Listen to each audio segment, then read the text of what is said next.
নেওয়া যাক নেইমারের সেই 5টা রেকর্ড কি। নাম্বার 5, একটা অলিম্পিক গোল্ড মেডেলের স্বপ্ন ব্রাজিলের অনেক দিন যাবতই পুষে রাখা ছিল। সেই স্বপ্ন ছুঁতে পারছিলেন না সেলেসাওরা কিছুতেই। তবে 2016 রিও ডি অলিম্পিকে নেইমারের হাত ধরে আসে স্বপ্ন পূরণের সেই মাহেন্দ্রক্ষণ। আর সেই অলিম্পিকে একটা বিরল রেকর্ড গড়ে বসেন নেইমার। অলিম্পিক ইতিহাসে মাত্র 14 সেকেন্ডে গোল করেন এই ব্রাজিলিয়ান, যে রেকর্ডটা হয়ে আছে আজও অক্ষত।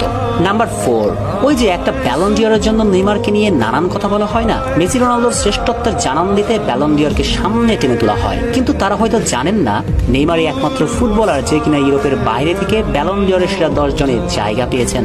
হয়তো শেষ পর্যন্ত ইনজুরির কারণে ব্যালন ডিওর যেটা হয়নি নেইমারের, কিন্তু নেইমারের এই রেকর্ডটি নেই অন্য কারো। নাম্বার 3, ফুটবলের গোল স্কোরার জন্ম দেবার তীর্থ স্থান বলা হয় ব্রাজিলকে, আর সেই ব্রাজিল ইতিহাসের সেরা গোল স্কোরার কিন্তু নেইমার, ভাবা যায়। নাম্বার 2, জাতীয় দলের হয়ে সর্বোচ্চ অ্যাসিস্ট দাতা নামটাও নেইমারের, যেটাও একটি রেকর্ড। নাম্বার 1, এটা তো মেসি রোনালদোর কাছেও ছিল স্বপ্ন। মাত্র 21 বছর বয়সে পেশাদার ফুটবল ক্যারিয়ারে 140 গোল করেছেন নেইমার, যেটা মেসি রোনালদোর দুজন মিলেও সমান হবে না।